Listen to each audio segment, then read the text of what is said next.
Pangarap ng bawat pamilya ang magkaroon ng sariling tahanan.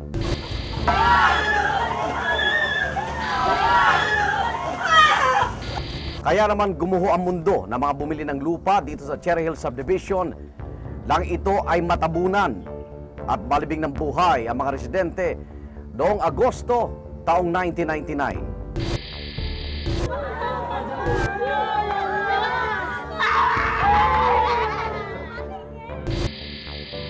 Mayroon na bang nanagot sa pagguho ng Cherry Hills Subdivision? This is something that nobody could have prevented or avoided. As far as I know, we are not legally liable. Magandang gabi, ako naman Arnold Clavio. Ang mga tanong ng kahapon, sisa sa atin ngayon dito sa Case Unclosed.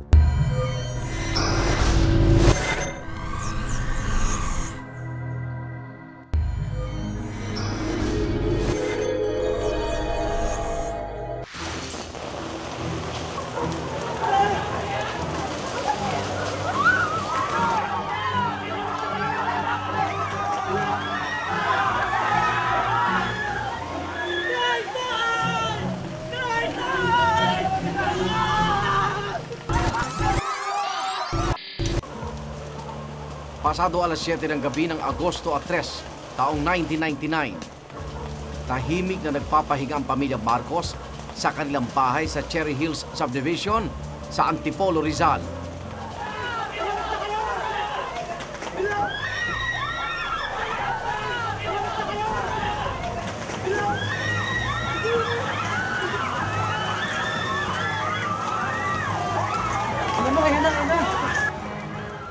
Di magkamayo ang mga residente na lumayo sa gumuguhong bundok kung saan nakatayo ang kanilang mga bahay. Bigla na lang bumagsak yung poste.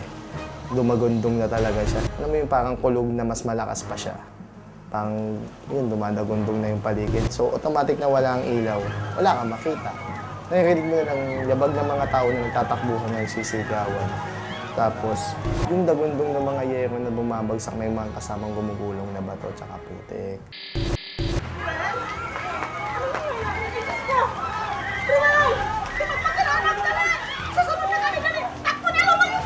Pinatakbo siya ng kanyang ina para iligtas ang sarili, ngunit hindi nakakilos ang bata.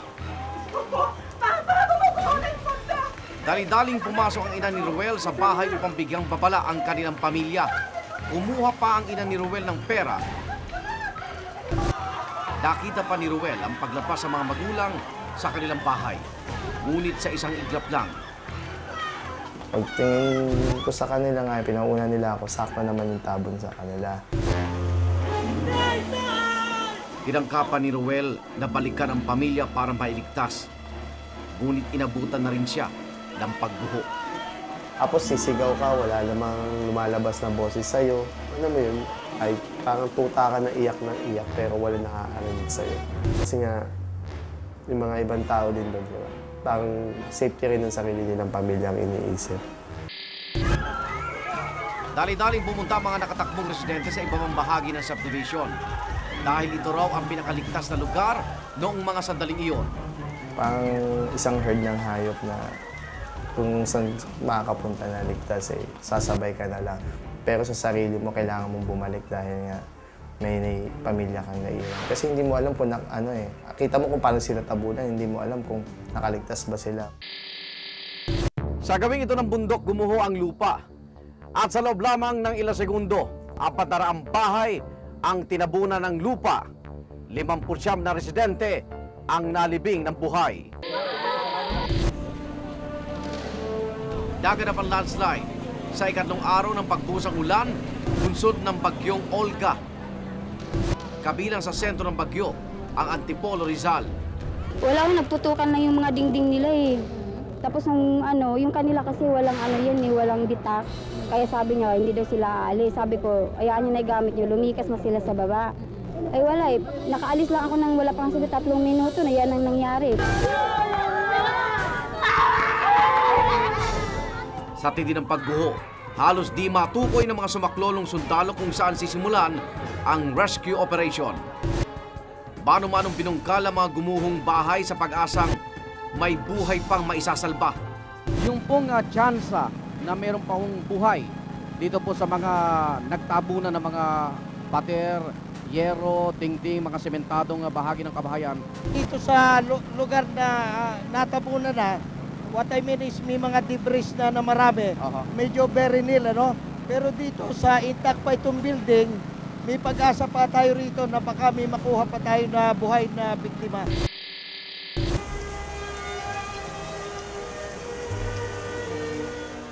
Ilang oras matapos ang pagguho, binalikan ni Ruel ang kanyang pamilya. Sapalaran na talaga na hukay. Hindi lang kami ang marami pang bumalik para maghukay kasi nga sa mga hukay talaga lahat. Kahit madilim. Kahit naman sinong tao, di ba? Pag pamilya na ang usapan, di ba? Talagang uhukayin at uhukayin mo kahit anong gagawin mo, di ba? Para masave lang yun. Ngunit nabigo si Ruel na mahanap ang kanyang pamilya ng gabing iyon. Kinabukasan na natagpuan ang pamilya ni Ruel, bagkakayakap hanggang sa huli. Kitang-kita ang pagtatangkang makaligtas sa kamatayan. Pero yung pagtanggap, napakahabang proseso nung tinasabi mo na tatanggapin mo eh. Talagang na-miss ko talaga. Sobra hanggang ngayon eh. Hanggang ngayon, pag napupunta ako sa cemeteryo. Mapalad namang nakaligtas sa trahedya ang nakababatang kapatid ni Ruel na si Rowena. Kuya! Kuya! Natagpuan siya ng isang kapitbahay habang nagkakagulo at isinama sa ligtas na lugar. Nabigyan niya sa akin ng lakas ng loob talaga ng kapatid ko kasi sabi ko, kung ako susuko na wala na kami na magulang, kung ako susuko, paano pa tong kapatid ko? Kwento ni Ruel, maraming magagandang ala-alang ibinigay ang kanilang pagtira sa Cherry Hills Subdivision. Maganda talaga yung subdivision. Kumbaga yung parang yung ideal living mo na talagang malayo sa syudad tapos tahimik. Yun lang. Walang gulo, walang nag-a-addict. Ngunit ang lahat ng ito ay nabura nang matabunan ng lupa ang mga mahal niya sa buhay. Di daw niya malilimutan na noong umagang naganap ang pagguho ay nagtulungan pa ang mga kapitbahay na ibsan ang tumataas na tubig baha sa ilang kabahayan at ang paglala ng mga bitak. Mga bahay, mula from pader niya mula sa taas hanggang pababa hanggang lupa, may crack na. At yung mga salamin niya pwede na buminga. Yung ibang bahay doon sa Hasmin, kasi puro house din yun, nakatagilid na. Anytime pwede siya mag-collapse. So nag-aalala na yung mga homeowners na kung paano mangyayari. Pare, malala na ang mga bitak. Dapat ireklamo na natin. Ang mga kaganapang ito, senyalis na pala ng nakaambang trahedya.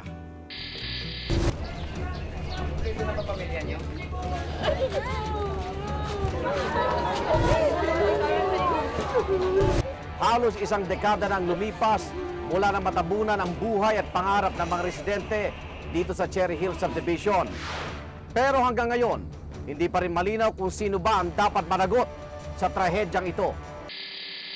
Pinagpaguran ng magulang mo, tapos bigla na lang nawala, hindi man lang binigyan pansin ng kontraktor, which is nga yung PhilJAS. Hindi man lang binigyan pansin na eto, naulila na nga itong mga batang to, naulila na nga itong mga taong to. Hindi man lang dilipat ng ibang bahay. Hindi namin alam kung kanino kami tatakbo. Ma, may nakita na ako malilipatan. Ano ba saan? Sa Antipolo, sa Cherry Hills Subdivision. Matagal nang nangangarap ng sariling bahay ang pamilya Marcos. Kaya nang may mag-alok sa ama ni Ruel ng bahay sa Cherry Hills Subdivision, iniraw siya itong hulugan sa buwan ng sweldo. Actually, hindi naman ganun kaganda yung bahay. Nung nakuha, pinaayos ni Papa yung extension sa likod, sa taas. Gusto nila hanggang pagtanda, andun na sana sila. July 1990 nang mabili ng developer na Philippine-Japan Solidarity Corporation o PhilJAS ang 6 na ektaryang lupang ito sa Barangay San Luis, Antipolo City. Dito itinayo ang Cherry Hills Subdivision na isang proyektong pabahay para sa mga kapos sa buhay. Ordinaryong empleyado ang karamihang bumili ng lupa at bahay sa Cherry Hills. Ang 60% ng PhilJAS ay pag-aari ng mga Pilipino. Ang 40% ay pag-aari ng isang kumpanyang Hapon. Ayon kay Atty. Erwin Daga, abogado ng mga biktima, 5 buwan bago maganap ang landslide ay inirereklamo na ng mga residente sa PhilJust ang sunod-sunod na pagbitak ng mga kabahayan at kalsada sa subdivision. Yun ang alam nila, defektibo yung bahay, substandard. Kaya kailangan lumipat sila ng ibang unit. Yung pala ang problema, nasa ilalim na. Kinumpirma naman ito ng PhilJust sa isang press conference pagkatapos ng insidente. 8 months ago, about 40 houses showed some random minor cracks on their walls. And these were filled, and some of the homes' concrete foundations were further reinforced with concrete. Engineer Layos and his engineers attempted but were unable to determine whether the cracks were formed due to lateral forces, lateral movements that is pushing sideways, or to vertical movements pushing downwards. May mga ginawa naman daw na solusyon ng PhilJust ngunit di ito sapat upang mapigilan ang trahedya. Ayon kay Dr. Sevilio David ng Mines and Geosciences Bureau o MGB na nagsagawa ng masusing pag-aaral sa Cherry Hills pagkatapos na maganap ang trahedya, 2 uri ng paggalaw ng lupa ang naganap sa Cherry Hills. Una, ang pagbagsak ng bahagi ng bundok na nasa taas ng subdivision o ang tinatawag na vertical movement. Tinapyas umano ng PhilJust ang bahagi ng bundok para sa pagpapatag at pagpapalawak ng subdivision. Nalusin yung yung lateral support ng mountain na yon kasi tinapyas mo nga, no? So yung lateral support niya, yung support niya sa baba para pumigil doon sa bundok na yon, nawala, no? Sa patuloy na pagbuhos ng ulan bago maganap ang pagguho, bumigay ang natapyasang bahagi ng bundok.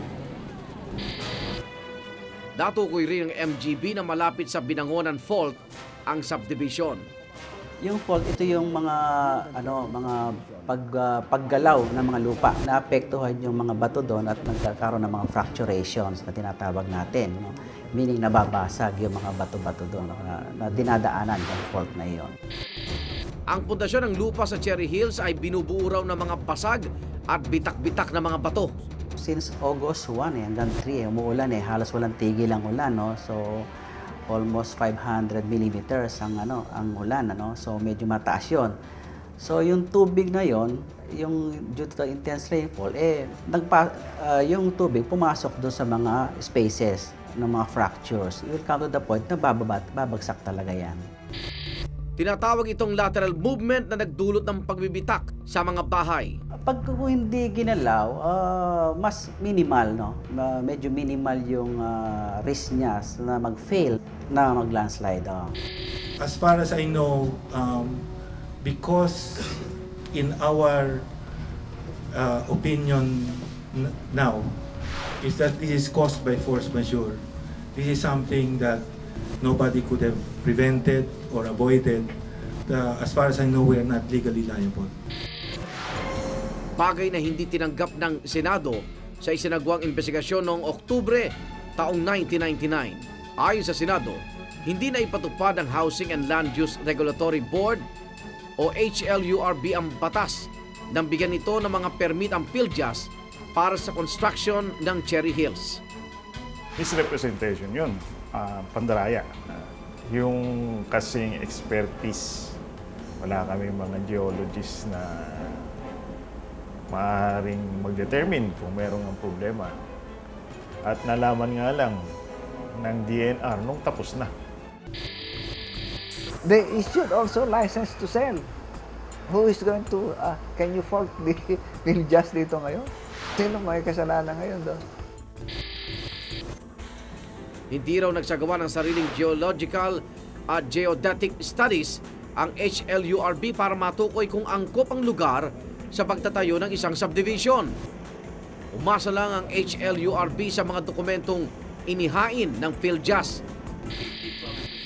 Teka. 40 meters inland means about...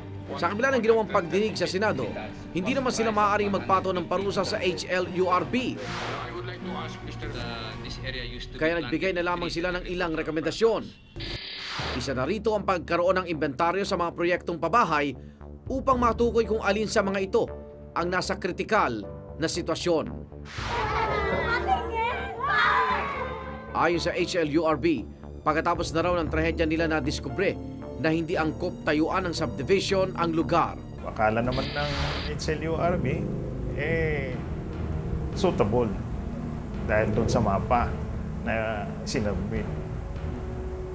Yun pala, nung tinignan maigi, nagpunta sila on the ground, hindi naman pala. Dapat nga, gubat na lang yan. Na-monitor lang ng HLURB, yun nga yung mga reklamo ng mga buyers doon sa kanilang individual na bahay na mayroong mga defects. I cannot believe that. It was their duty to inspect the whole project even before they issue all these licenses.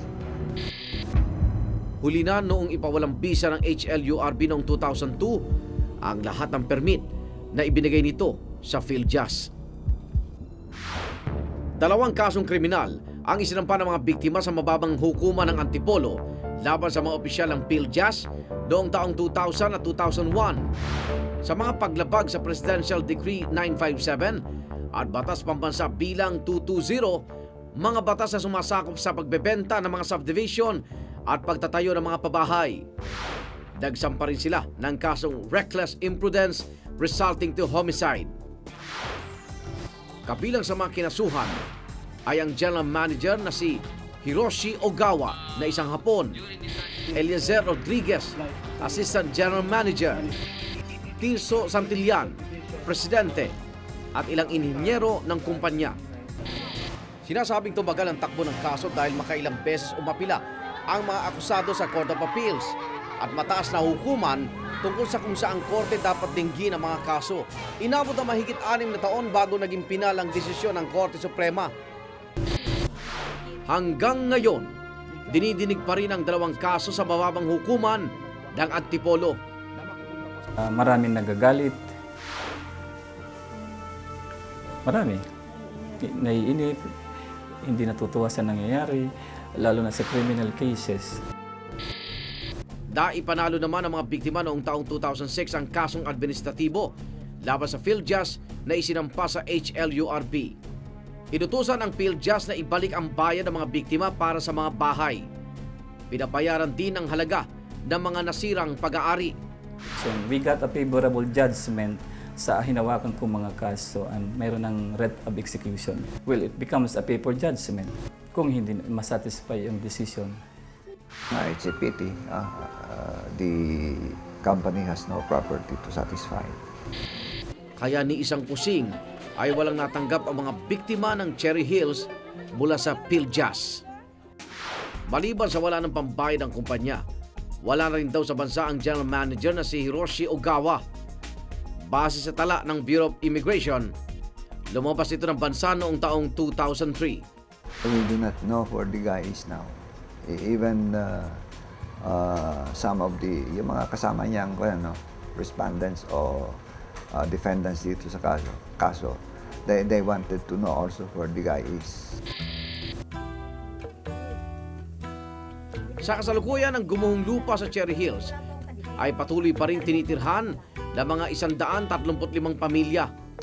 Ayon sa Mines and Geosciences Bureau, kailangan ng masusing pag-aaral para masiguro ang kaligtasan ng mga residente rito. Ba't nagdesisyon pa rin kayong dito tumira?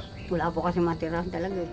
Hindi natin masisisi yung mga bumalik doon. Hindi natin masisisi. Kasi yun lang ang pinundang nila eh.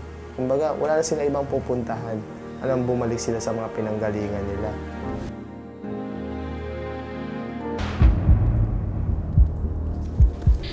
Ang trahedya sa Cherry Hills ay posible raw maulit sa iba pang komunidad. Talagang substantial portion ng mga areas natin sa Philippines is nasa steep slopes and highly fractured yung mga bato, no? So, which are one of the character ng mga landslide prone area, no? Tumulak kami sa Los Baños, Laguna upang suriin ng Mines and Geosciences Bureau o MGB ang natukoy nilang 3 barangay rito na kritikal sa landslide.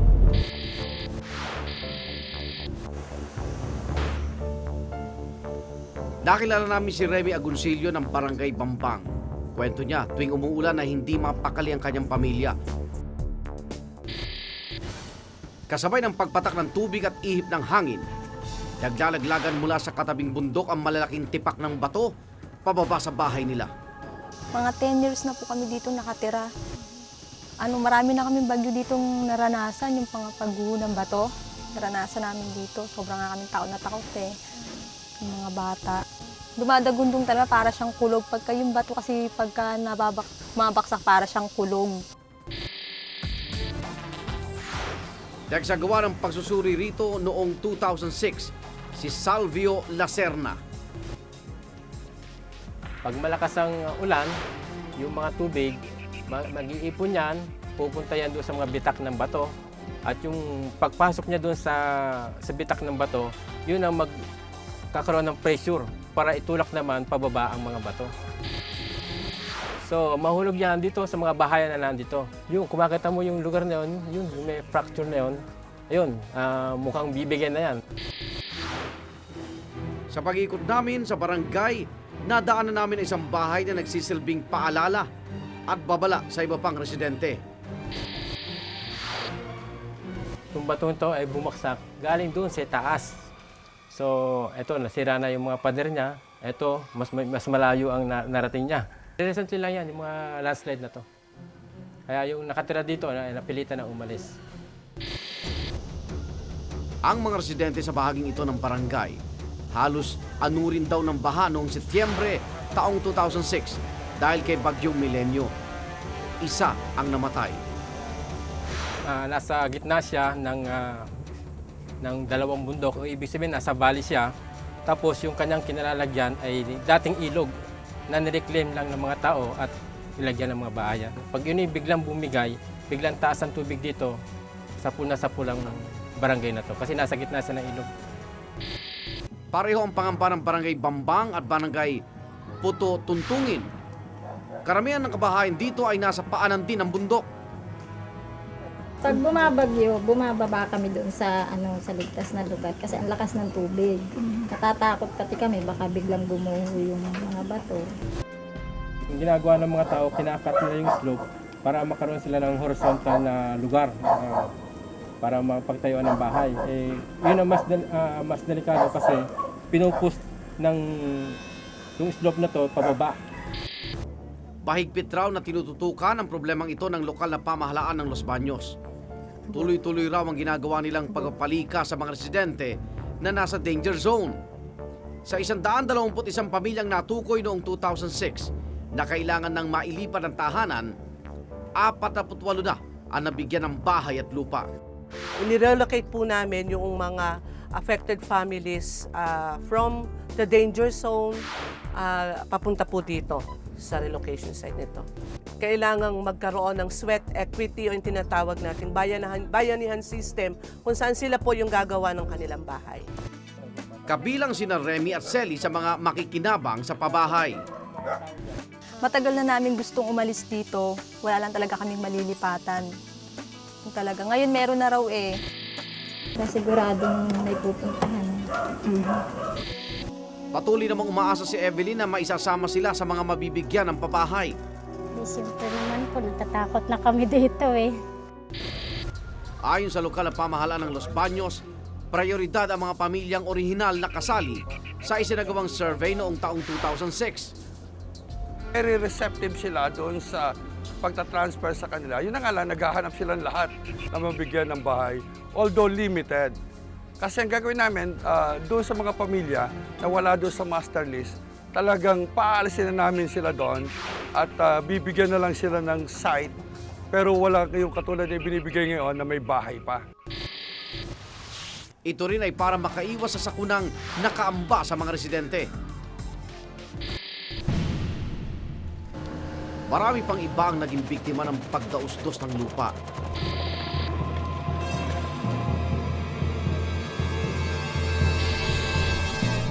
Ngayong panahon na naman ng tagulan, naway maging mas maigpit ang mga kinauukulan sa pagpapatupad ng mga batas.